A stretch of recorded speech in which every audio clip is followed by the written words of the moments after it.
Let's see if we're live. Let me check.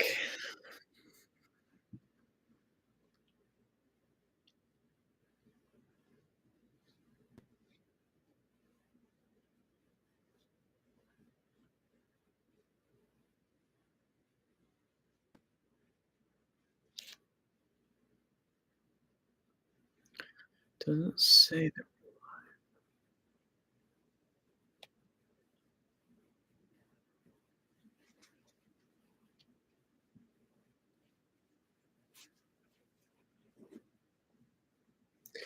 All right, I've got the thumbs up from my wife, so we are officially live. So it is good to be back. It's been a long feels like since the last live stream. Um, but yeah, we're back at it. Wait for some people to funnel on in as I fix my hair here. I don't know what's going on. It's like crazy. I did go to the pool today, so that's probably why I've got some kinda crazy hair up in here, but anyway, we'll go ahead and get this out of the way while some more people funnel on in, but I am fantasy football. I cover all fantasy football news, all fantasy football content. We're gonna be getting into I mean, this is just we're just getting into the off season, like, this is just the beginning of the off season, and so we are prepping for drafts right now. That's all we're doing. We're prepping for drafts, and, we're getting ready, breaking down the news, breaking down what it means for fantasy football so that we can hit it hard and we can go into our fantasy drafts prepared, like, we know the situations, we know the backfield, we know the wide receiver rooms, we know, what offenses are gonna come out of nowhere like the Buccaneers did a couple years ago. Uh, how teams just tend to come up every single year. There's a new team. It feels like last year Washington was one of those teams. That's the type of stuff we're doing over here. So if that doesn't excite you, I don't know if you like fantasy football. So please jump on in here, subscribe to the YouTube channel, like this stream, share it with your friends. Uh, you know, have some fun with it. And then also, over on Instagram, that's where this all got started. That's where this whole thing got started. So go check it out. There's tons of stuff over there. I'm posting over there almost every single day. So don't miss that. Go follow, share it with your friends, comment on some of the stuff that we're doing. We've got some fun posts over there. And then on Patreon, also, we have 3 tiers that you can subscribe to, and you're gonna get exclusive content that you won't get here on YouTube, you won't get on Instagram, you won't get on Facebook. There's exclusive content over there on the Patreon page, that's gonna be league-winning stuff. I mean, we are really putting a lot of effort into the Patreon, still putting effort into the Instagram and YouTube because I just love doing that type of content. But we're really putting some effort into the Patreon page so that we can build this thing up. So people that really are into fantasy football, really wanna win leagues, and we're putting stuff out like rankings that are gonna go deeper than what's available to Instagram and Facebook people. Um, we're gonna be putting out draft kits. The draft guide is coming soon, guys, so, stay prepared for that. Been working on that really hard recently. That's gonna be on Patreon, all kinds of stuff. Just go check it out, give it a try, subscribe for a month, and then cancel it if you don't like it. It's not gonna hurt my feelings, so, make sure you check that out. We are going to get into the fantasy football stuff, though, tonight. So, first thing I wanna talk about is the I saw somebody call it a blockbuster. I don't know about blockbuster deal, but, um, it was something. It was not like a blockbuster, like, you know, Justin Jefferson got traded or something like that. But it was kind of a big trade, involving Jalen Ramsey and Minkah Fitzpatrick. Those are the main people that were in the trade. Those are the best players in the trade. But then you have, um Jonnu Smith getting traded to the Steelers, I still don't know how to feel about that. It's this Steelers team is gonna be really interesting to watch this year. It I just have one it's gonna go one of 2 ways. There's gonna go really good, and it's gonna surprise some people how well this team is gonna be able to manage itself because of just the randomness and how, like, just thrown together it's been. Like, you got Aaron Rodgers, who's probably on the last year of his career. You've got a little bit of a weird RB room with Jaylen Warren and, Caleb Johnson. You've got DK Metcalf on the outside and, like, no other wide receivers that are really notable, in my opinion, for fantasy. And then you've got Pat Freiermuth and Jonnu Smith at tight end. And so it's just a thrown together thing, not to mention in a Arthur Smith offense that tends to just not be a good fantasy fit. I don't know how to feel about Jonnu Smith. He obviously goes down a rank. There is no way that he does what he did last year, in my opinion. And Arthur Smith I mean, this is like the 3rd time he's been with Arthur Smith. He was there with Arthur Smith in Tennessee, in Atlanta, and now in Pittsburgh. So, Arthur Smith loves Jo or Ar yeah, Arthur Smith loves Jonnu Smith. So, you got a little bit of Smith and Smith action there. But I just Jonnu Smith is not someone that I'm really targeting anymore in fantasy drafts. Let's see where he's going. Uh, let's take a look at the ADP here on Underdog, the ADP. Let's see what it says. Um, so Jonnu Smith has dropped to the tight end 11 spot, which is fair. Um, I do I do think that is deserving. Um, and I still like Jonnu as a talent. Like, obviously, we saw last year he has all the potential in the world, to be a really, really solid fantasy, tight end. But unfortunately, again, he's on an offense that is ran by Arthur Smith. He's on an offense that is really, really, um, unorchestrated when it comes to experience. Not as in experience NFL career wise, because obviously, you know, Aaron Rodgers has the most NFL experience at the quarterback position right now in the entire NFL. But when it comes to like these players have like almost never played together before. There's so many different pieces. There's so many different things that are going to be happening. Like so many changes in this offense. I'm just not sure how to really assess Jonnu Smith this season with the move to Pittsburgh. I really didn't think it was going to happen. I kind of thought it was fluff, and I knew they were talking, but, I didn't really think that anything was gonna come through, but it did, and it kinda came together in a weird way that they were able to make it work out to where, they got Jalen Ramsey and Jonnu Smith for Minka Fitzpatrick. Weird, weird deal kind of, but hey, good for them. But in a tight end room that also has Pat Freiermuth, who is 100% going to get utilized. And if you don't think he's going to get utilized, you're sadly mistaken. He is a very good tight end. He's been a very consistent fantasy tight end. Nothing like major upside or anything like that, but he has, a good floor, a good solid tight end, low end tight end one, high end tight end two floor. Um, and so he is definitely going to be involved in this offense. And don't be mistaken as well that Arthur Smith isn't going to get Jonnu Smith involved. We've seen it time and time again, from Tennessee to Atlanta to now in Pittsburgh. This is just going to be a weird offense, and I like pieces from it, but Jonnu Smith is probably not going to be one that I'm targeting anymore.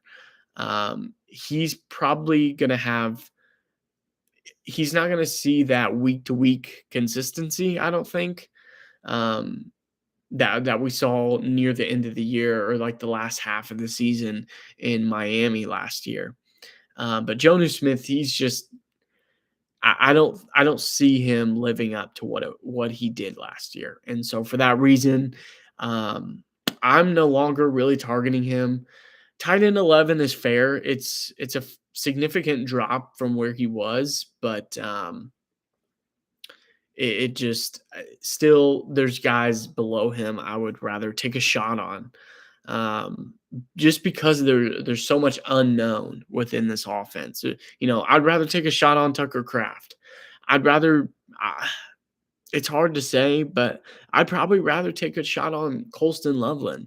I'd rather take a shot on Dalton Kincaid, a guy who's entering his third year in the NFL, still has a chance to lead the Bills at receiving room. He's paired with Josh Allen, a high volume offense. I'd rather take a shot on a guy like Dallas Goddard, maybe even Isaiah Likely. I think even a safer option is Hunter Henry. I'd rather take a shot on a guy like Brenton Strange. These are all guys that, have a lower floor, in my opinion, but have much, much higher upside currently than Jonnu Smith. And so for that reason, I'm not really going to be targeting him anymore in drafts. And unless he's going at the tail end of drafts, I would consider him. But yeah, Jonnu Smith for me right now is just, I don't like it. I don't like it. But back to the trade. So after that trade happens, I think it was what, like a day later, maybe two. I think it was a day later though. A day later, the Dolphins. So immediately after they trade away Jonas Smith, it comes out. They're looking to trade for a tight end. They're looking to pick up somebody. Um, it was there was a lot of guys in question who are going to go. And I know Michael Mayer was one of the guys who was in question who could end up there, but they ended up trading for Darren Waller, which some of you might be like, what? How did they trade for him? He was retired. Yes, he was retired, but he was technically still under contract with the Giants because he retired during the middle of his contract. So he goes MIA for a year. Yeah, 1 year. He goes MIA last year, retired, and I mean, we all thought he was done. He wanted to be a rapper, and we kind of saw how that turned out. But um, trading for Darren Waller is a really interesting move, and it honestly is such a Miami move. It's such a Miami Mike move to trade for Darren Waller. Number one, because like he's just a guy who was so good in the past, and he has a lot of talent, and he showcased a lot of that talent during his time with the Raiders. Um, and it's just, I don't know, it just seems like a Miami Mike McDaniels move to trade for Darren Waller, who's retired, who's what? Let's look it up. How old is Darren Waller? I mean, gosh, he's got to be like 33 years old at least. 32. He'll be 33 by the time the season starts. So, yeah, a well past their prime tight end who is coming out of retirement, who like already said he did not want to play the game of football anymore. Made that pretty clear, and they just traded away their tight end, who was really solid for them last year and contributed a lot. It's just such a Miami move. Number one. Number two, we're gonna get into like what does this mean for Miami? What does this mean for Darren Waller? Uh, I'm still kind of breaking down this move. To me, it doesn't really make sense. To me, it's just like a name move. It's not really a serious football move. you can say all you want that this is a serious football move. They are really wanting to bring Darren Waller in. He really thinks he can compete.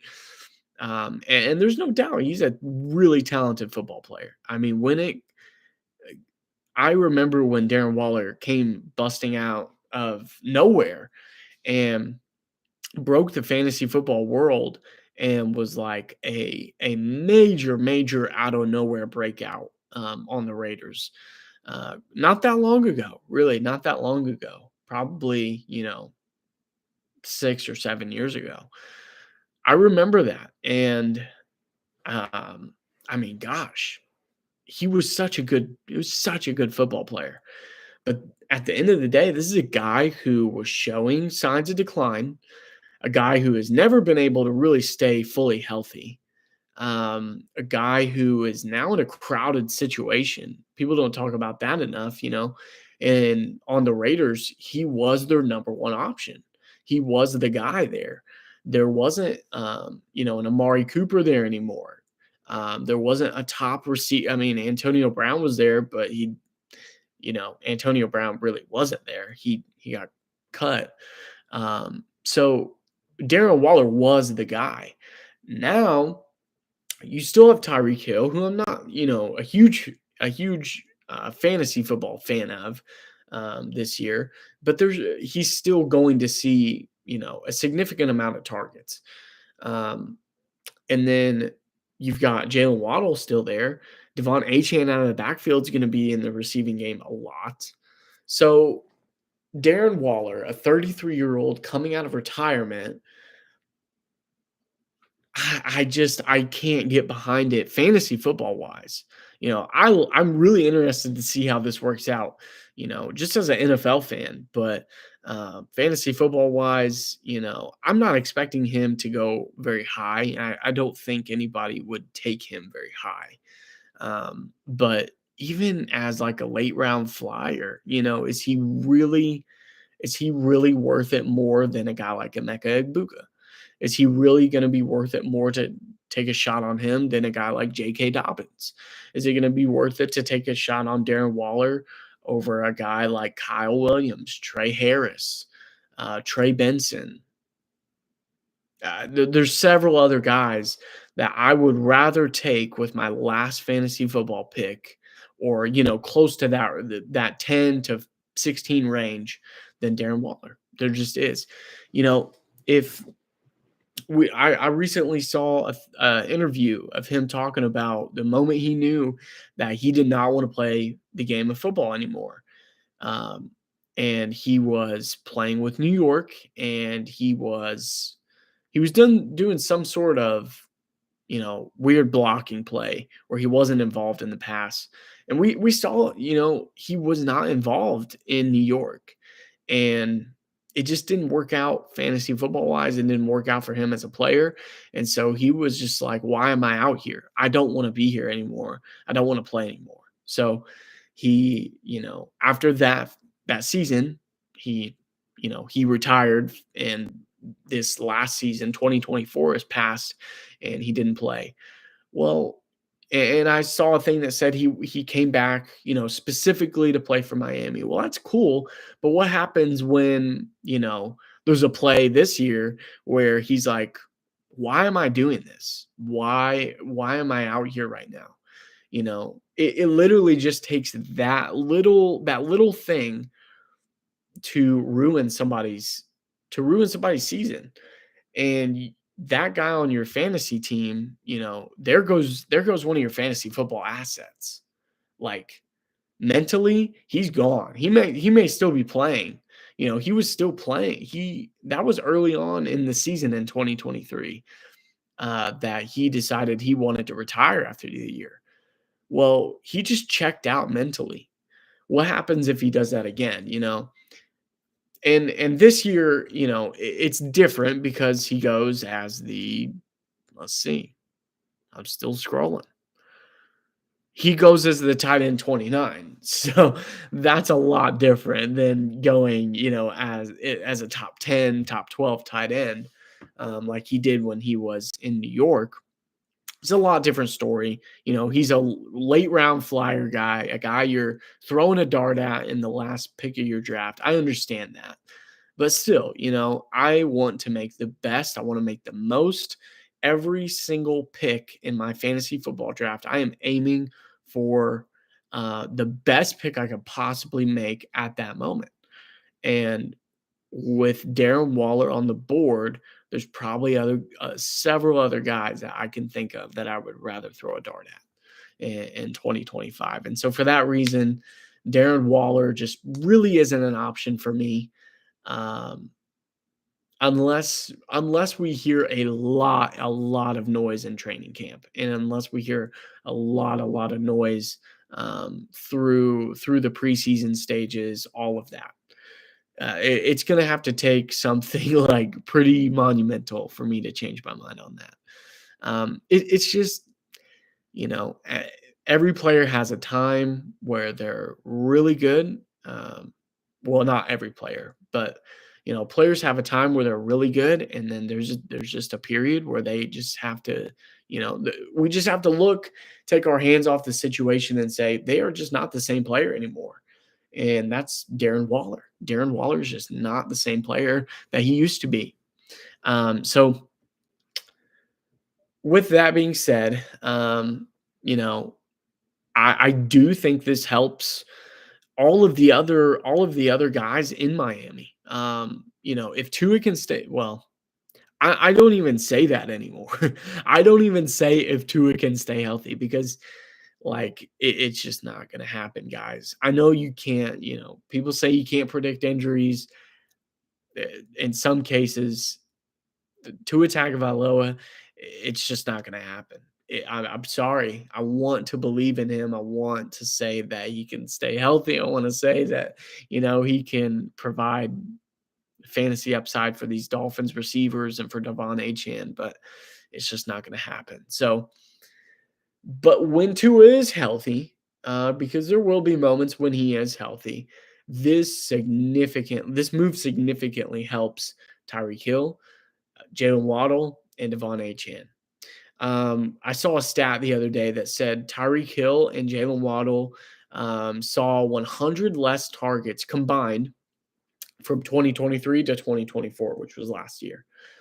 And then I saw a stat that, showed that Jonnu Smith saw, a 100 target increase um, from 2023 to 2024. So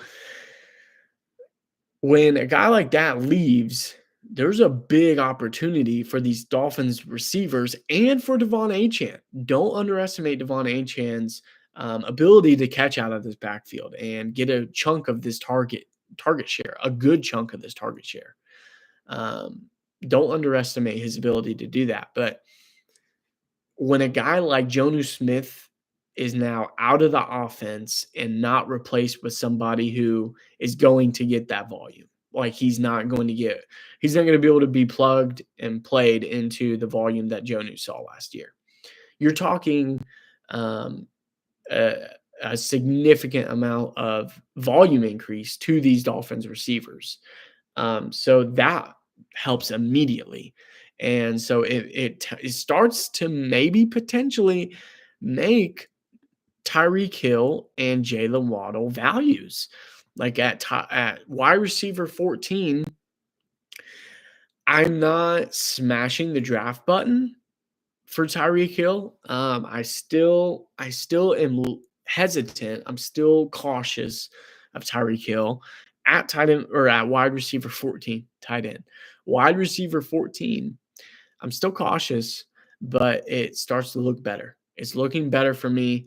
And then when you scroll down and you see Jalen Waddle as the wide receiver 30, I've never been a big Waddle guy, since Tyreek Hill has been there. But he starts to look like a value at wide receiver 30. So when you have things like that, you can start to have some more confidence in these wide receivers in Miami. So that's the positive thing that I see from this situation is that these Dolphins wide receivers get a bump. Um, and we haven't really seen the a big bump in their ADP. So right now, it's kind of looking like they're going to be a value right now.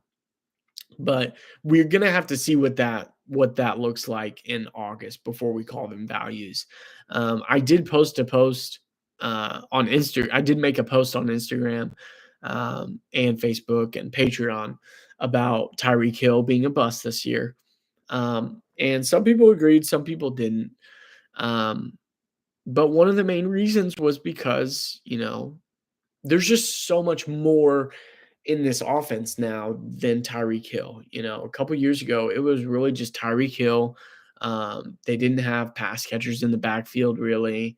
Jalen Waddle was involved, but not enough to really affect Tyreek Hill and all of that. But with the health of Tua, with all of the weapons in Achan, Jonu Smith, Waddle, like it was becoming hard for Tyreek Hill to really make himself stand out.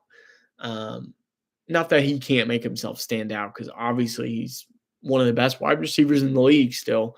But it's just hard. It's just hard when you're in a crowded receiver room like that. So having a guy like that, a guy like Jonu now leave, it opens it up for Tyreek Hill, and it helps him. So I still have concerns with the age. I still have concerns with the off field, obviously. I still have concerns with Tua's health. I still have concerns about, there's a lot of weapons in this offense. Still have Jalen Waddle, still have Devon Achan.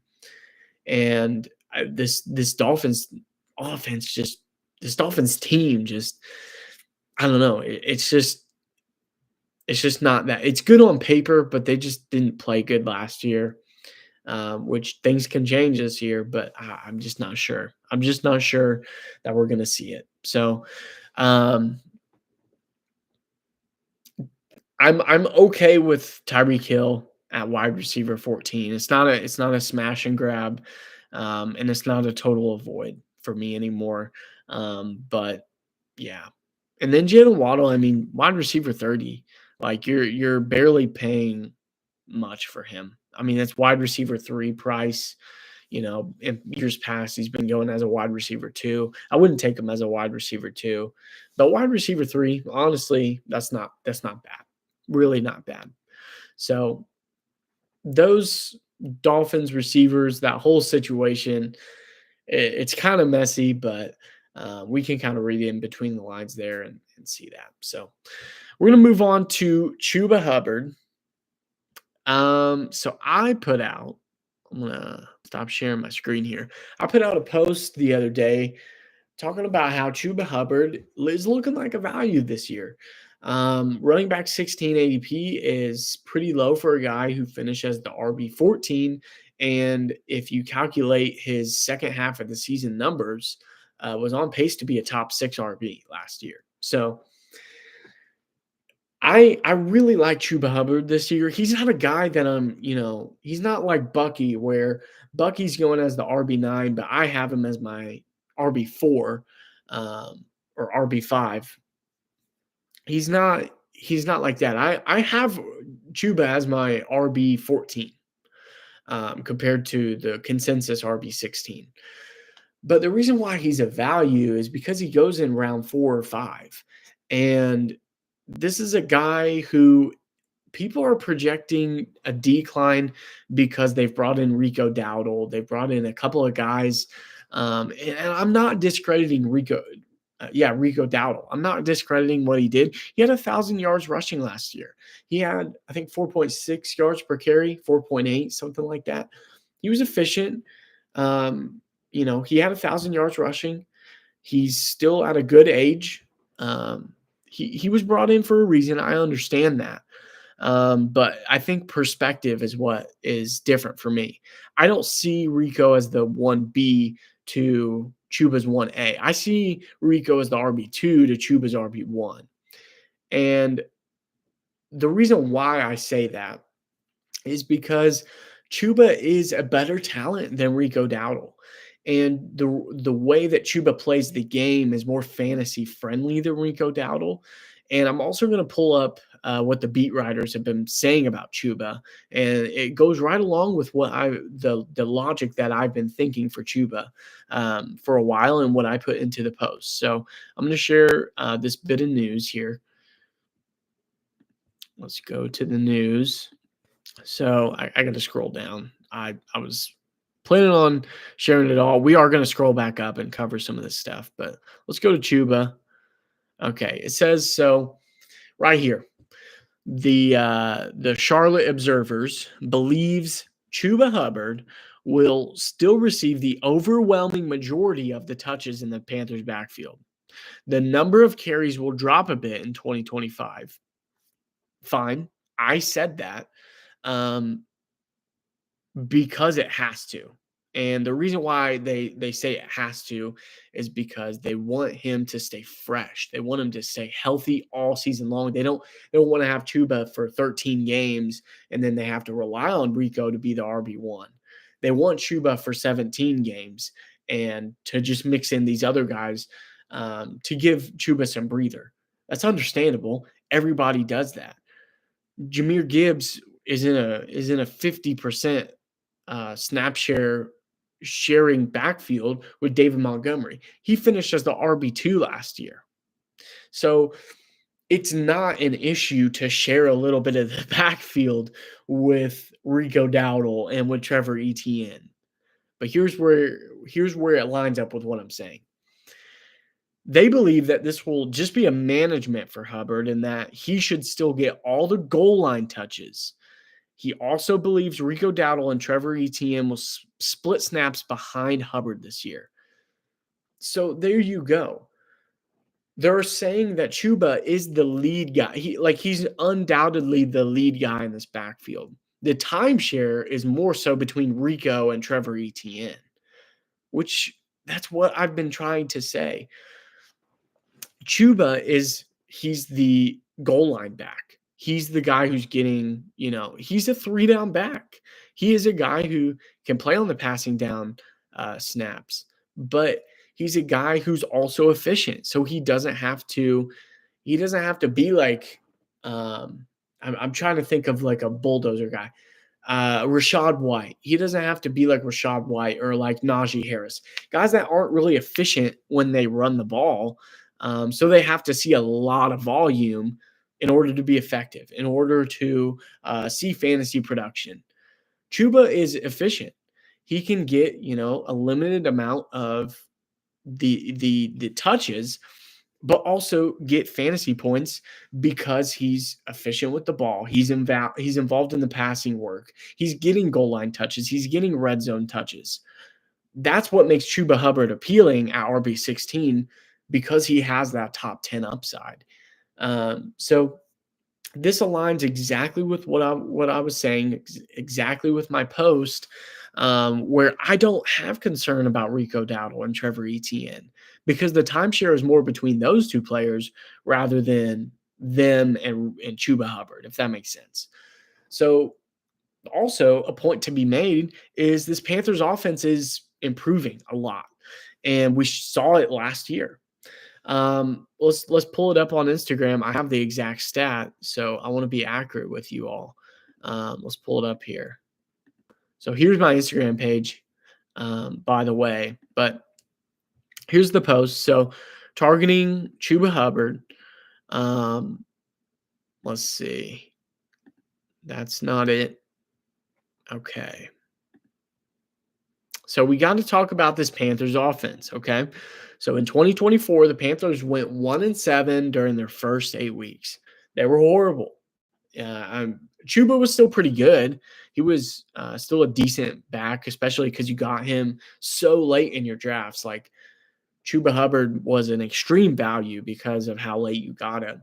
It almost didn't really matter what he was doing. He was going to be a value.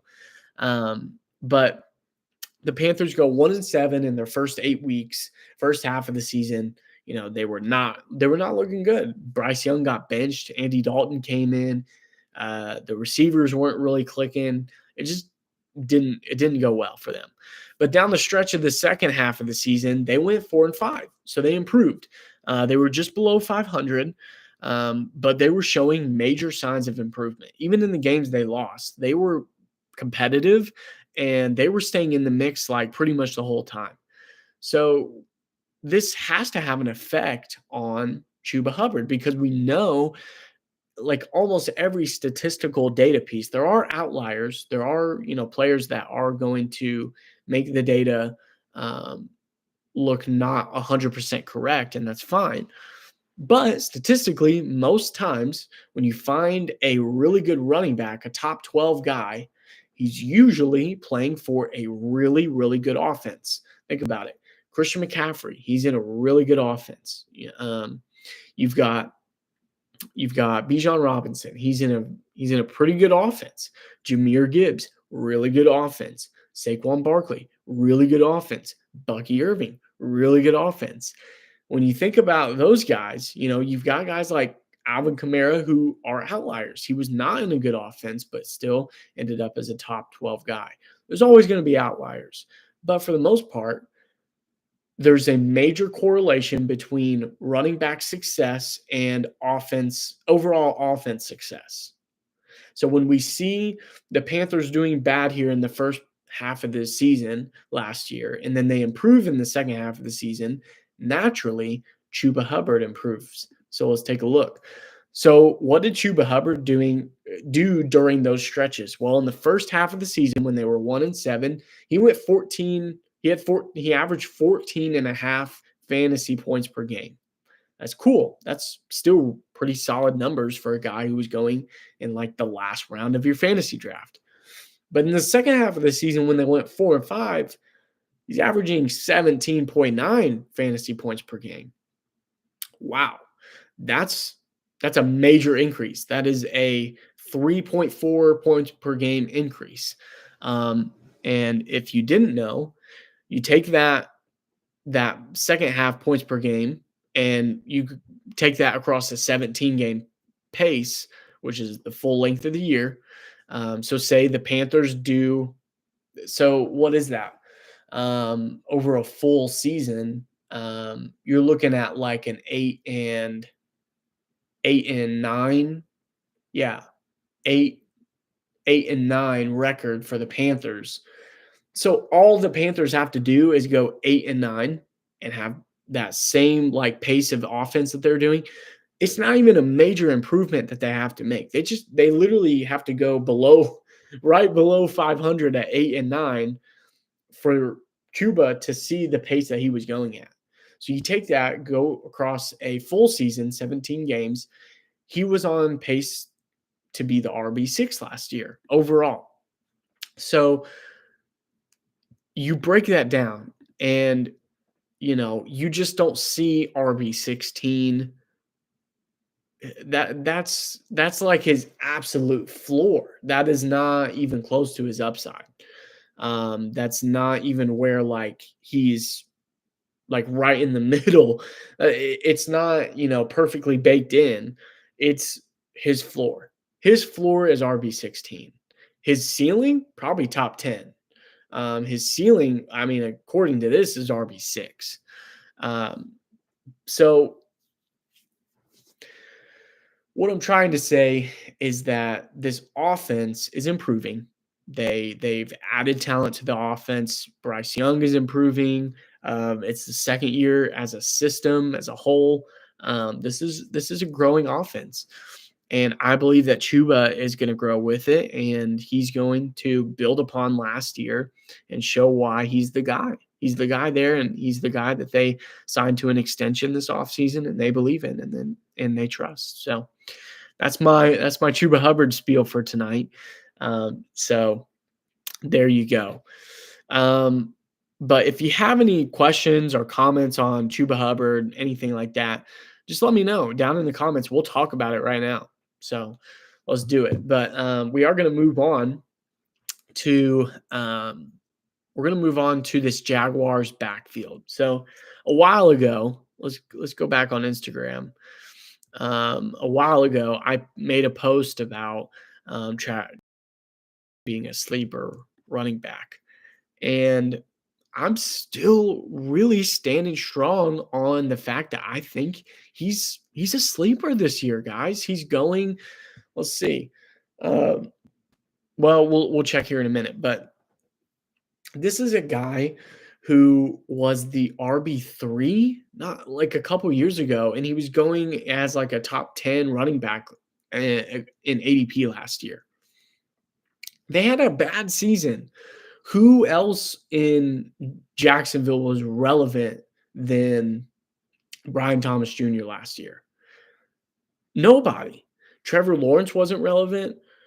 ETN wasn't relevant. I mean, what's his name? Why do I always forget his name? Ah, man. Tank Bigsby. I mean, he had his moments, but I wouldn't call him a relevant fantasy asset last year. Christian Kirk wasn't relevant. Evan Ingram wasn't relevant. Brenton Strange had his moments, but he wasn't a relevant piece either. The only guy that was relevant last year in Jacksonville was Brian Thomas Jr.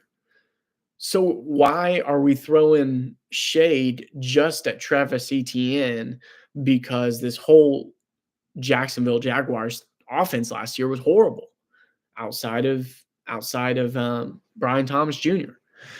I don't think it's fair. I don't think it's fair to assess Travis Etienne. We know he's an elite prospect. He's past the prospect stage of his career. He's been in the league for several years now, but we know he has amazing talent. That's never been a question. We've always known he has amazing talent. He is an efficient back. He's a guy who can play 3 downs. He's a guy who is good receiving out of the backfield. He's a guy that, we know the upside is there. We just haven't seen it in a while. Well, is that his fault necessarily? I mean, some of it is, but not all of it. And there's reason to think that this is going to change this year with the onboarding of Liam Cohen.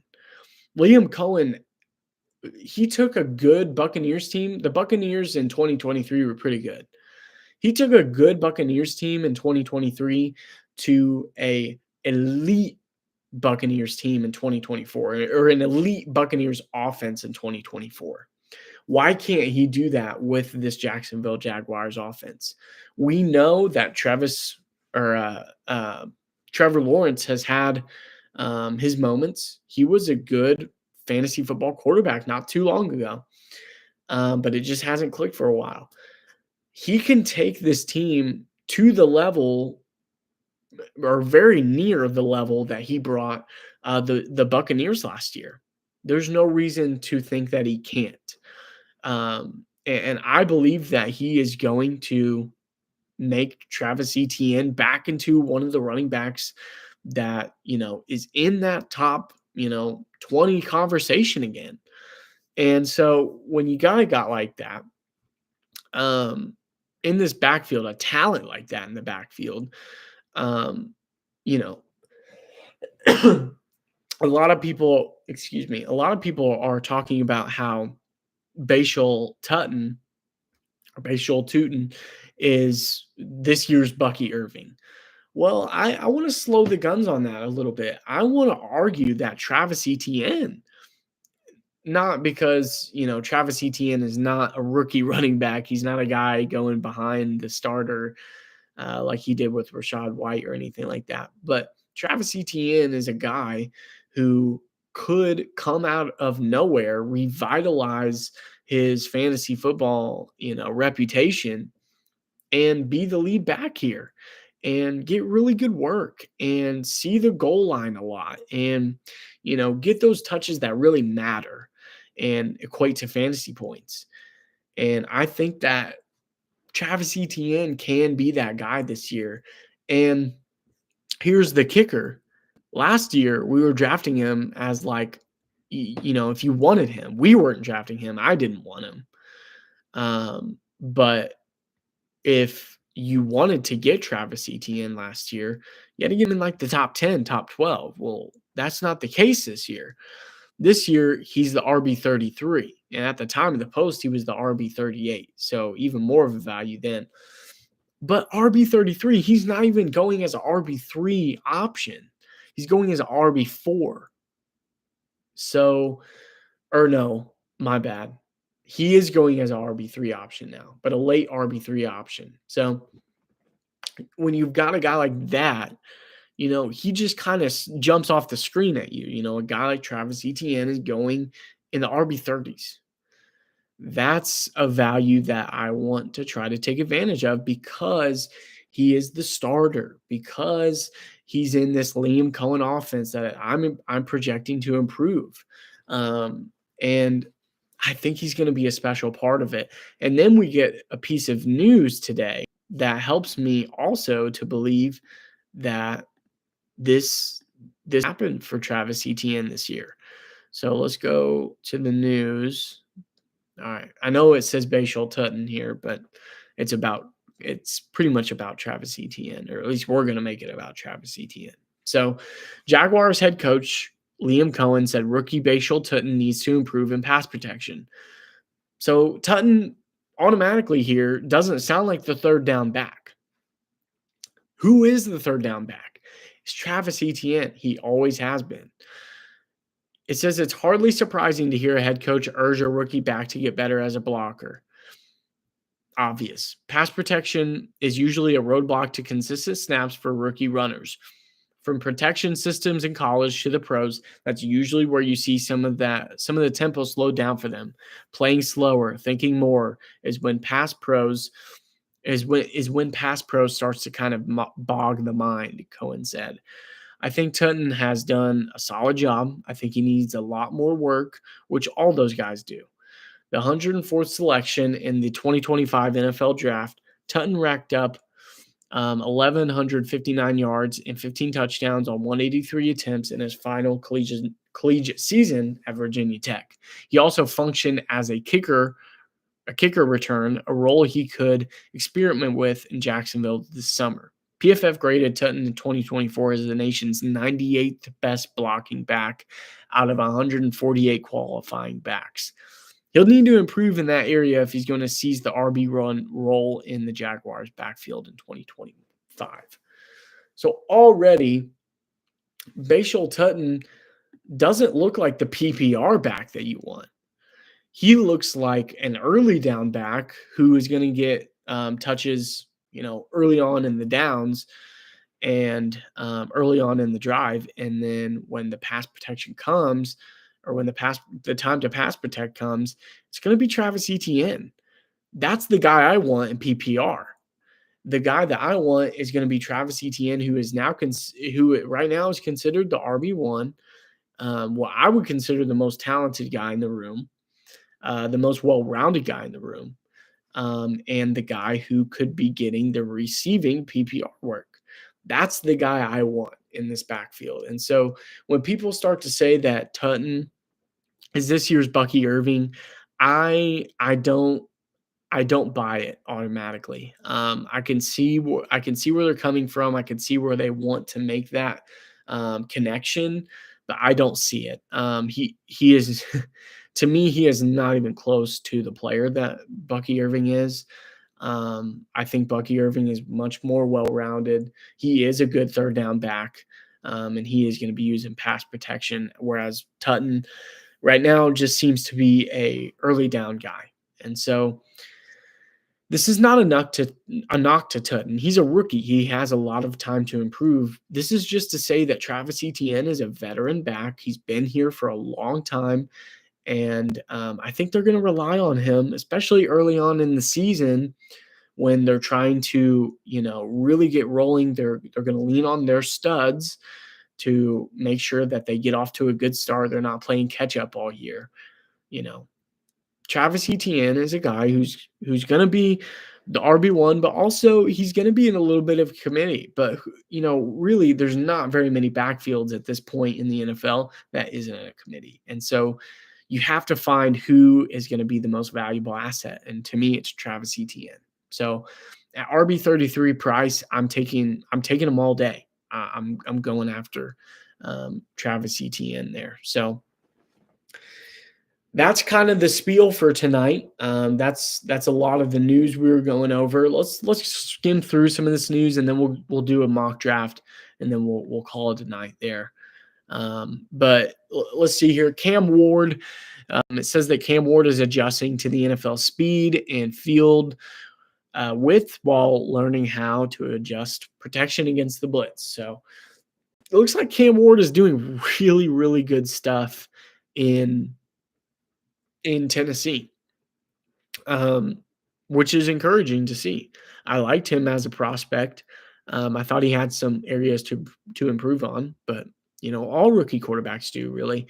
And he's looking like a good guy you could kind of take a shot on late in your drafts, but still a QB2 option for me.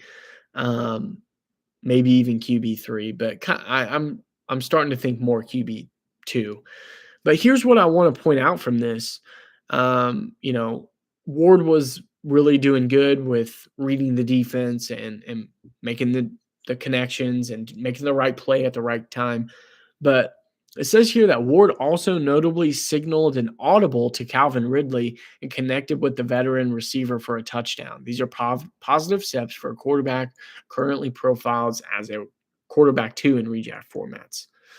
So I'm really, really excited about what Calvin Ridley could be this year. And he's going as like the RB or the wide receiver 31 this year. A potential value guy you could get as a wide receiver 3, and he can do some good stuff this year. I'm excited to see what happens with him. And he really could be this year's Terry McLaurin. He really could be linked with a guy, linked with a quarterback who went high, who's kind of getting underestimated, and he's the wide receiver 1 with, no one to really compete with for that target share. Like, we know he's going to get a significant target share because he's pretty much the only wide receiver in this receiving room in Tennessee. And so I'm really liking the value of Calvin Ridley this year. And, if you're looking for a guy who you want to feel pretty safe about, and you really want to stack as much value on your bench rather than, just going for upside, that can be fun, but it can be really risky. If you want to grab a guy like Calvin Ridley, who, is underestimated, underrated, but looking like a good value this year, I'm all for it. I am all for Calvin Ridley this year. There's really no reason to not take Calvin Ridley this year, when you're looking at his ADP. So I like Calvin Ridley. Let's do it. Let's do it with confidence. And then, Tua, they're talking about hopefully he can stay healthy this year. Already talked about it. Like,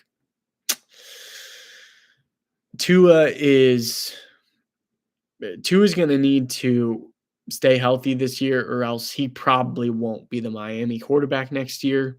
So he'll probably get traded. If I had to say, he's probably getting traded next year. I just don't have much faith in Tua this year. I just don't. I'm done trying to bet on him and say, he's going to turn it around. I'm just done. So there's your Tua piece for tonight. And then I also posted something about Isaiah Pacheco this week, talking about how he's a major sleeper.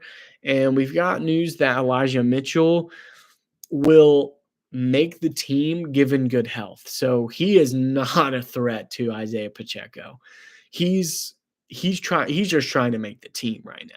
So they've got several guys in this backfield. I understand they still have Kareem Hunt. They still have Brashard Stewart, or am I saying that right? Brashard Stewart or Brashard Smith? I can't remember what his.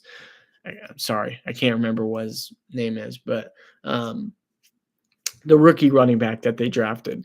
They still have those guys, but Isaiah Pacheco was also a guy we were drafting in the top 10 last year, and he got injured. But before the injury, he was averaging 16 something fantasy points per game. That's really good numbers. That's like top 10 numbers. So And then he gets injured, and Kareem Hunt has to step in, and every credible source told us that, you know, Pacheco was not going to be the same guy that he was pre-injury last year. And then what do you know? He comes back from injury and he doesn't look like the same guy. And we're all freaking out about what to do with Isaiah Pacheco. Um, I don't think that we have reason to think that Isaiah Pacheco is not going to resume his RB1 role and get at least an opportunity to prove himself. And I think that he will prove himself because he's now healthy. He's now, recovered from his injury. He's good to go. He's had time to prepare. I like Pacheco this year. I do. And at RB like 28 price, you just can't beat it. You just can't beat it. So he's a late running back, or he's a no RB target for me. He's a no RB target for me, absolutely. And then I think the last thing that I wanted to highlight here, we did hear some good news out. Joshua Palmer, the Athletic, someone from the Athletic thinks he's being slept on a little bit and could be productive in this offense. He could be pretty productive in this offense this year. That's pretty much wide open. I mean, you've got Khalil Shakir. He's pretty solidified in that slot role. You got Keon Coleman on the outside. But then you also have Joshua Palmer and Elijah Moore, who, this wide receiver room is wide open. And you've also got Dalton Kincaid to think about too, if he shows any sign of improvement. But, I'm not going crazy over this Joshua Palmer news, but it's something to note, because this Bills wide receiver room is pretty wide open. So, but the one thing I did want to note is that, oh, my bad, Devontae Walker was Baltimore's, according to someone from ESPN, he was Baltimore's most consistent wide receiver during the spring practice. Now, that's very interesting because, you've got guys like Zay Flowers. You got guys like Isaiah Likely, Mark Andrews, DeAndre Hopkins there. But when you got a guy like Devontae Walker, who I have been really hopeful for. I have him in a couple dynasty leagues from last year. And he's a guy that, is kind of being slept on. As a prospect, he was looking solid. Like there was a lot of potential hope that he could be a sleeper wide receiver one as a prospect. And he definitely had some things to work on. Obviously had some things to work on. But if he can work, if he, got a lot of those things resolved and he's looking like a really consistent wide receiver, a consistent option for them in Baltimore. Oh, you also have Rashad Bateman there. If he's looking like a consistent option like this, the sky's the limit for this dude. He is a really good prospect. He has a good profile. He has a good build. He just, he has to put it all together. And he's tied to a guy like Lamar Jackson who can deliver a good season for him. And so I'm pretty excited about what Devontae Walker could do this year. He could really be a late round flyer that you take, or a guy that you watch on the waiver wire for early on in the season. And he could really take off and be a good flex option this year or more. You never know. This is a pretty crowded receiver room in Baltimore, but he's a guy that you could take a shot on, and I like Devontae Walker, I really do. And so, you're not paying anything for him; you're getting him for free, basically. So, he's a guy that you want to consider, like with your last pick in your draft, in my opinion. So, I'm excited about Devontae Walker this year, excited to see what he does. But we're going to go ahead and move on to our pretty much weekly mock draft that we do here. But I'm going to get that pulled up here. I always love doing these mock drafts. I do want to get into some underdog ones here soon on stream. I've been doing a little bit off stream, but I want to start getting into them on stream, so that we can do that together, and maybe some of y'all can join in with me. But I want to share my screen here on Fantasy Pros. Standard PPR, 12 teams, standard roster format. We're going to randomize the draft position. All right, we've got pick number 9. So let's do it. Oh, no, I don't need to sync my league. Let's start the draft. Okay, we're at pick number 9. Let's see who falls to us here. All right. So let's look at the draft board. All right. So we've got some options. We definitely have some options here. So we've got so obviously Chase goes off the board, number 1, and Bijan, Jefferson. A lot of wide receivers here. The top 3 running backs are gone. This is tough. For me, it's between Puka and St. Brown here. I really believe that Puka could be the guy here this year. And he could be the wide receiver 1 overall. There's no doubt about that in my mind. So I'm going to go Puka just because McVay offense, Stafford's there. I know Devontae Adams is there, but, Puka had a 40% target share when he came back from injury when Cooper Kupp was still there. So I'm going to go Puka Nacua here at pick number 9. And hopefully, Ginty just went before me. That's rough. Some of you guys are going to call this a reach, but I don't really care. To me, it's between Ladd McConkey and right here is between Ladd McConkey and Bucky Irving. I'm going to go Bucky Irving because I think he's got RB1 overall potential. He's got that type of upside this year. So I'm going to go Bucky Irving. And you guys be active in the comments during this. I want to see what you all are thinking.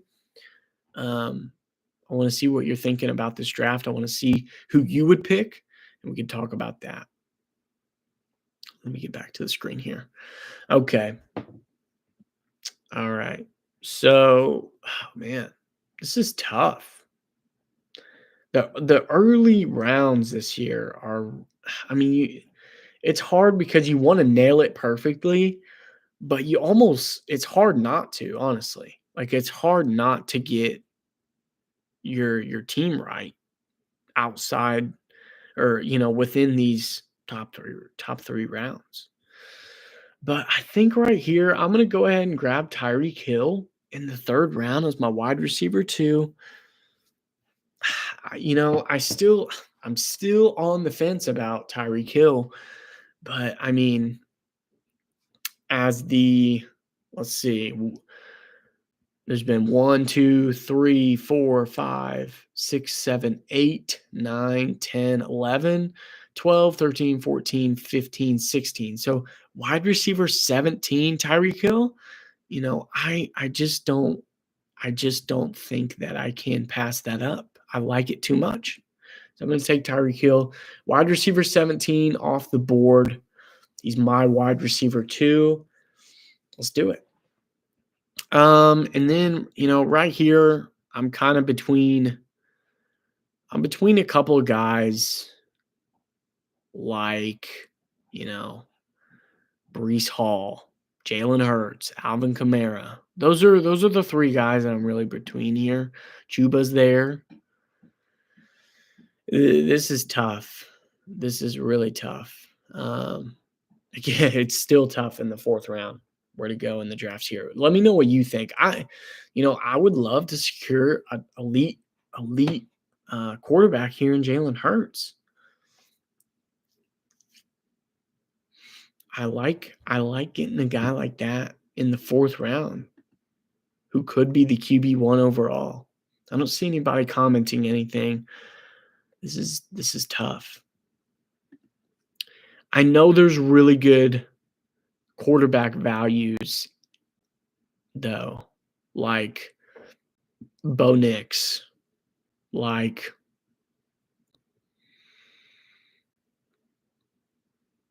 Dak, Justin Fields, Drake May, Trevor Lawrence. I can build this quarterback room a little bit later.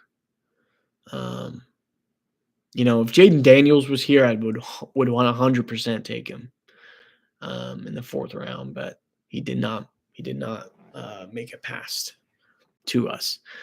So I think I'm going to go either Breece Hall or Alvin Kamara here.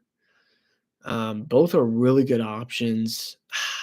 Man, this is tough. I'm going to go with Breece Hall.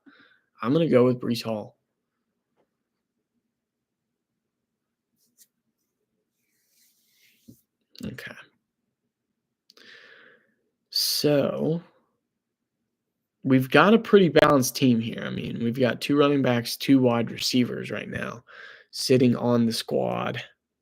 Patrick Mahomes is here. I think it's a bit too early to take him in round 5. But yeah, let's go a different direction than Mahomes here. For me, I like the idea. For me, I'm between JMO and Travis Hunter.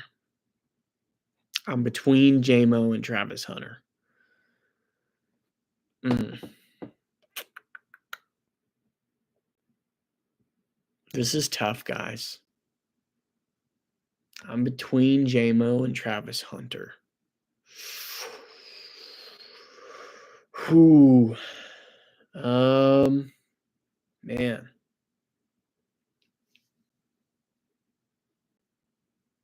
I'm gonna go JMO here. I feel just a little bit safer about JMO. Just a little bit. I still really like Travis Hunter, but I feel just a little bit safer about JMO right now. Things could change. It probably does change for me every day. You could ask me yesterday, and I'd be like Travis Hunter. I might have leaned Travis Hunter, but I'm gonna go JMO right now, and I'm really liking the way this team is looking. And here we go. Travis Hunter falls to us, so we've got decisions to make, y'all. We've got decisions to make. We've got some heavy decisions to make. Because one of my other favorite guys, like RJ Harvey or Travion Henderson, is sitting here too. And I think I'm going to grab one of those guys. Because a lot of the guys like David Montgomery, Isaiah Pacheco, DeAndre Swift, like these guys are already gone. James Conner, like these guys, these late round, these mid-round guys that I normally take, to help beef up my running back room are already gone. And RJ Harvey, a guy who I would expect to be gone at this point, isn't. So I'm going to go RJ Harvey here.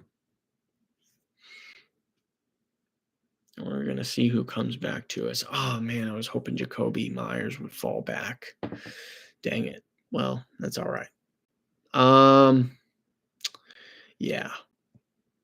Kelsey is here at tight end 7. I like that. Or in round 7. I'm liking that value.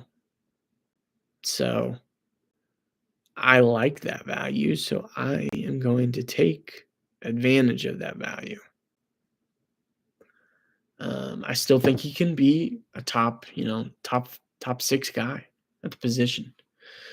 So that's sweet. We got him there. Let's go ahead and go. I like Stephon Diggs here. A wide receiver 1 guy in an offense that I'm really liking. Drake May. I'm liking Drake May throwing him the football. Give me Stephon Diggs here. Man, a lot of guys that I would love to have had just went. Guys like Travis Etienne, Brian Robinson, Debo, Najee, Josh Downs, Cooper Kupp. They all went, but that's all right. That is all right. Okay, Bo Nix is already gone. That's okay. We're gonna still play the waiting game on the quarterback position, and I feel all right with that. Let's see. Let's see. Have you all said anything in here? No, I don't see anything.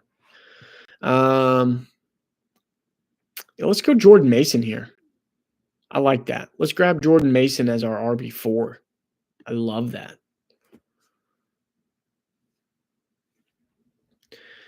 I still am gonna. I mean, there's a ton of QBs left on the board, so these guys are not all going to go right here. So I'm pretty good with picking up the leftovers of that. So we're gonna move on to wide receivers, running backs, stuff like that. Let's see who are the Emeka Egbuka, 100%. I'm taking Emeka Egbuka as my wide receiver 5. Are you kidding me? A guy who could be a flex play for me come the end of the year, maybe even beginning of the year. If Chris Godwin is not ready to go, 100%. All right. Let's see. At this point, you're just kind of going for values and upside. Values and upside. I am going to grab Trey Benson. There's a likely chance that you know, James Conner gets hurt this year. He is pretty well known to do that. And Trey Benson's going to be the guy. I mean, I loved him coming out of college. So I like that pick. Now might be the time to grab our QB1. And for me, with the guys on the board, that's going to be Justin Fields in round 12. I love that. It doesn't look like we needed to go that route, which is fine. That's fine with me. But a couple of QBs did go off the board there later. Let's see. What do we got? We got 5 running backs. We got 5 receivers. Okay. Want to keep track there. Again, we're looking for upside. Looking for some potential values here.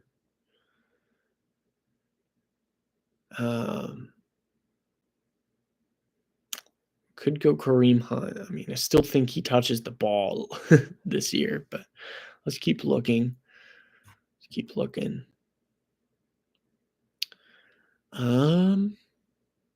This draft is pretty well picked over, to be honest.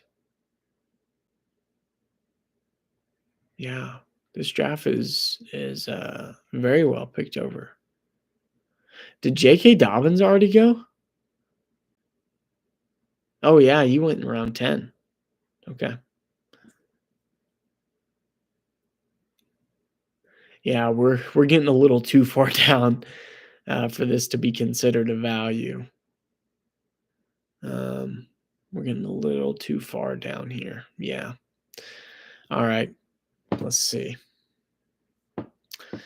Marquise Brown could be a guy to have as my wide receiver 6. But so could Trey Harris. I think that's the guy I'm going to go with here, Trey Harris. I love the value there for him. He could have some potential boom weeks this year. I'm liking it a lot. And right here, I am going to take Drake May because I waited so long on quarterback, I want to really solidify the position and make sure that I have, at least somebody weekly who I can rely on. So I'm going to double it up quarterback and go with Drake May, and we're going to leave ourselves just a little bit shy on running back. But we still have a really good running back room. Looking back on it now, I didn't notice that Jonathan Taylor, right? Yeah, because it goes this way, that way, this way. Oh, wait, no, he did go before. He did go before me. Okay. I thought Jonathan Taylor went after I picked Breece Hall. I would have changed that decision, but he did not. So, anyways, I'm going to double up on quarterback here just to secure the position. I'm going to grab Drake May. That way I feel like I know I have a top 10 guy at least at quarterback. I really feel like I have a top 8 guy. But yeah, now I need to go defense. Hmm.